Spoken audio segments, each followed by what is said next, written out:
नमस्कार दोस्तों, जय माता दी, ओम नमः शिवाय। आप सभी का स्वागत है डिवाइन भक्ति चैनल पर। तो आज हम जानने वाले हैं 7वां अध्याय, शकट भजन और तृणावर्त उद्धार। राजा परीक्षित ने पूछा, प्रभु सर्वशक्तिमान भगवान श्री हरि अनेकों अवतार धारण करके बहुत सी सुंदर एवं सुनने में मधुर लीलाएं करते हैं। वे सभी मेरे हृदय को बहुत प्रिय लगती हैं। उनके श्रवण मात्र से भगवत संबंधी कथा से अरुचि और विविध विषयों की तृष्णा भाग जाती है।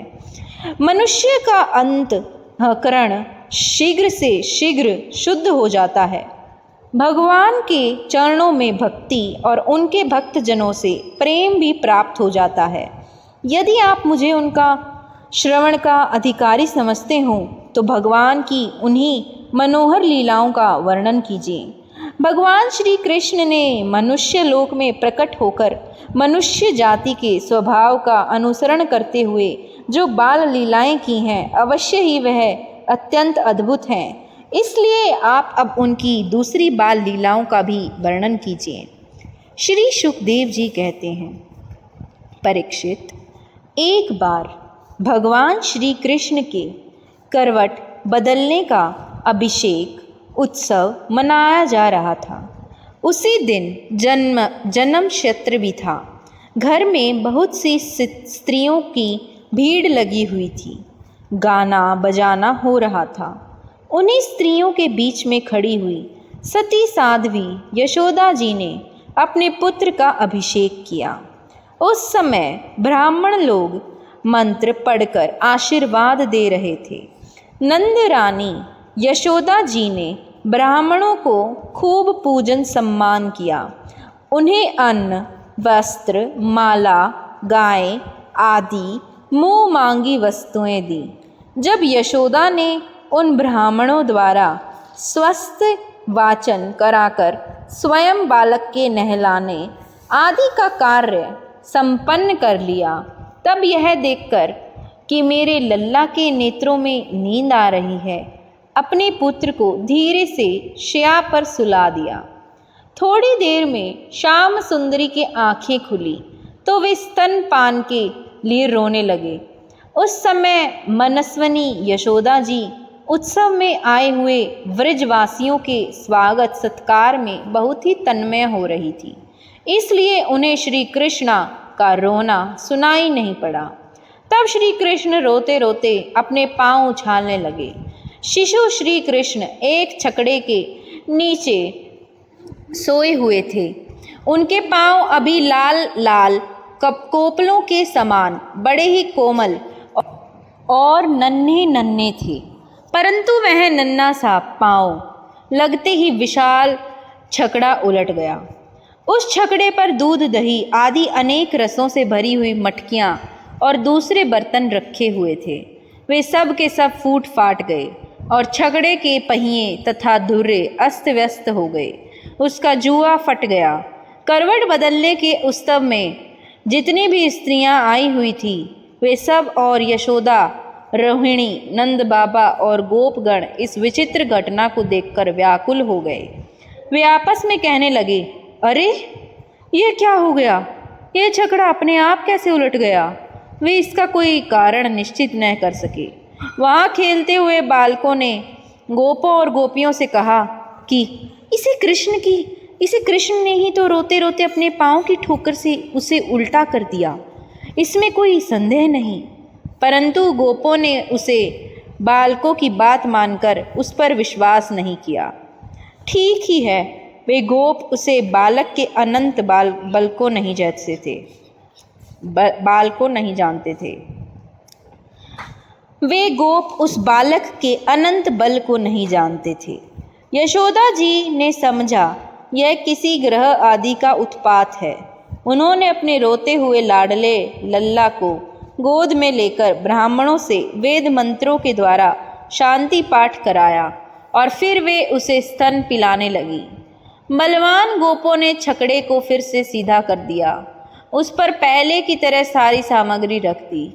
ब्राह्मणों ने हवन किया और दही, अक्षत, कुश तथा जल के द्वारा भगवान और उसे छकड़े की पूजा की।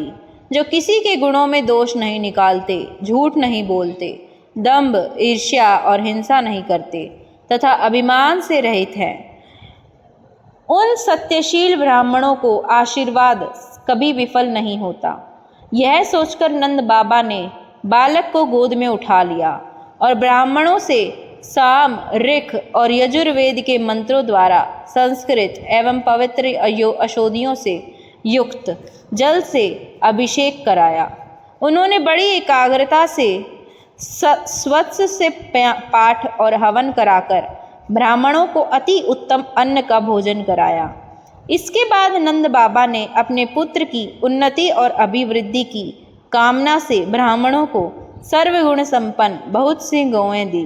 वे गौएं वस्त्र, पुष्पमाला और सोने के हारों से सजी हुई थी। ब्राह्मणों ने उन्हें आशीर्वाद दिया। यह बात स्पष्ट है कि जो वेद वेता और सदाचारी ब्राह्मण होते हैं उनका आशीर्वाद कभी निष्फल नहीं होता। एक दिन की बात है, सती यशोदा जी अपने प्यारे लल्ला को गोद में लेकर दुलार रही थी। सहसा श्री कृष्ण चट्टान के समान भारी बन गया। वे उनका भार न सह सकी। उन्होंने भार से पीड़ित होकर श्री कृष्ण को पृथ्वी पर बैठा दिया। इस नई घटना से वे अत्यंत चकित हो रही थी। इसके बाद उन्होंने भगवान को पुरुषोत्तम का स्मरण किया और घर के काम में लग गई। तृणावर्त नाम का एक दैत्य था। वह कंस का निजी सेवक था।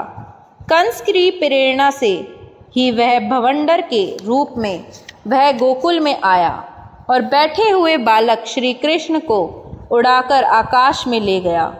उसने वज्ररज से सारे गोकुल को ढक दिया और लोगों की देखने की शक्ति हर ली। उसके अत्यंत भयंकर शब्द से 10 दिशाओं कांपने लगी। सारा व्रज 2 घड़ी तक रज और तम से ढका रहा। यशोदा जी ने अपने पुत्र को जहाँ बैठा दिया था वहाँ जाकर देखा तो श्री कृष्ण वहाँ नहीं थे। उस समय तृणावर्त ने भवंडर रूप से इतनी बालू उड़ा रखी थी कि सभी लोग अत्यंत उद्विग्न और बेसुध हो गए थे। उन्हें अपना पराया कुछ भी नहीं सूझ रहा था। उस जोर की आंधी और धूल की वर्षा में अपने पुत्र का पता न पाकर यशोदा को बड़ा शोक हुआ। वे अपने पुत्र की याद करके बहुत ही दीन हो गई और बछड़े के मर जाने पर गाय की जो दशा हो जाती है वही दशा उनकी हो गई। वे पृथ्वी पर गिर पड़ी। उन भवंडर के शांत होने पर जब धूल की वर्षा का वेग कम हो गया तब यशोदा जी के रोने का शब्द सुनकर दूसरी गोपियां वहां दौड़ आई। नंद नंदन ने श्याम सुंदर श्री कृष्ण को न देखकर उनका हृदय को भी बड़ा संताप हुआ। आंखों से आंसू की धारा बहने लगी। वे फूट फूट कर रोने लगी।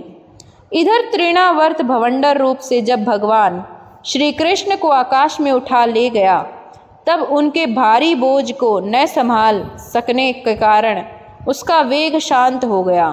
वह अधिक चल न सका। तृणावर्त अपने से भी भारी होने के कारण श्री कृष्ण को नीलगिरी की चट्टान समझने लगा। उन्होंने उसका गला ऐसा पकड़ा कि वह इस अद्भुत शिशु को अपने से अलग नहीं कर सका। भगवान ने इतने जोर से उसका गला पकड़ रखा था कि वह असुर निश्चेष्ट हो गया। उसकी आंखें बाहर निकल आई, बोलती बंद हो गई, प्राण पखेरु उड़ गए और बालक श्री कृष्ण के साथ वह व्रज में गिर पड़ा। वहाँ जो स्त्रियां इकट्ठी होकर रो रही थी उन्होंने देखा कि वह विकराल दैत्य आकाश से इस चट्टान पर गिर पड़ा और उसका एक एक अंग चकनाचूर हो गया, ठीक वैसे ही जैसे भगवान शंकर के बाणों से आहत हो त्रिपुरासुर गिरकर चूर चूर हो गया था। भगवान श्री कृष्ण के उसके वक्ष स्थल पर लटक रहे थे। वह देखकर गोपियां विस्मित हो गई। उन्होंने झटपट वहां जाकर श्री कृष्ण को गोद में ले लिया और लाकर उन्हें माता को दे दिया। बालक मृत्यु के मुख से सकुशल लौट आया। यद्यपि उसे राक्षस आकाश में उठा ले गया था फिर भी वह बच गया। इस प्रकार बालक श्री कृष्ण को फिर पाकर यशोदा आदि गोपियाँ तथा नंद आदि गोपों को अत्यंत आनंद हुआ। वे कहने लगे, अहो, यह तो बड़े आश्चर्य की बात है। देखो तो सही, यह कितनी अद्भुत घटना घट गई। यह बालक राक्षस के द्वारा मृत्यु के मुख में डाल दिया गया था, परंतु फिर जीता जागता आ गया और उस हिंसक दुष्ट को उसके पाप ही खा गए। सच है, साधु पुरुष अपनी समता से ही संपूर्ण भयों से बच जाता है। हमने ऐसा कौन सा तप, भगवान की पूजा, प्याऊ पोसला, कुआं बावली, बाग बगीचे आदि पूर्त, यज्ञ दान अथवा जीवों की भलाई की थी, जिसके फल से हमारा यह बालक मरकर भी अपने स्वजनों को सुखी करने के लिए फिर लौट आया। अवश्य ही यह बड़े सौभाग्यशाली बात है। जब नंद बाबा ने देखा कि महावन में बहुत सी अद्भुत घटनाएं घटित हो रही हैं, तब आश्चर्यचकित होकर उन्होंने वसुदेव जी की बात का बार बार समर्थन किया। एक दिन की बात है, यशोदा जी अपने प्यारे शिशु को अपने गोद में लेकर बड़े प्रेम से स्तनपान कर रही थी। वे वात्सल्य स्नेह से इस प्रकार सरोवर हो रही थी कि उनके स्तनों से अपने आप ही दूध झरता जा रहा था। जब वे प्राय दूध पी चुके और माता यशोदा उनके रुचिर मुस्कान से युक्त मुख को चूम रही थी, उसी समय श्री कृष्ण को जबाई आ गई और माता ने उनके मुख में देखा।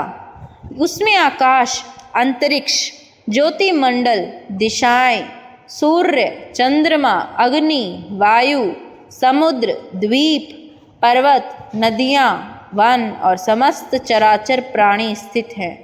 परीक्षित अपने पुत्र के मुख में ऐसे इस प्रकार सहसा सारा जगत देखकर मृगजावाकन्यनी यशोदा जी का शरीर कांप उठा। उन्होंने अपनी बड़ी बड़ी आंखें बंद कर ली। वे अत्यंत आश्चर्यचकित हो गई। आशा करती हूँ आपको यह 7वां अध्याय पसंद आया होगा। ऐसी और वीडियोस के लिए चैनल को सब्सक्राइब करें और वीडियो को लाइक करें। धन्यवाद दोस्तों।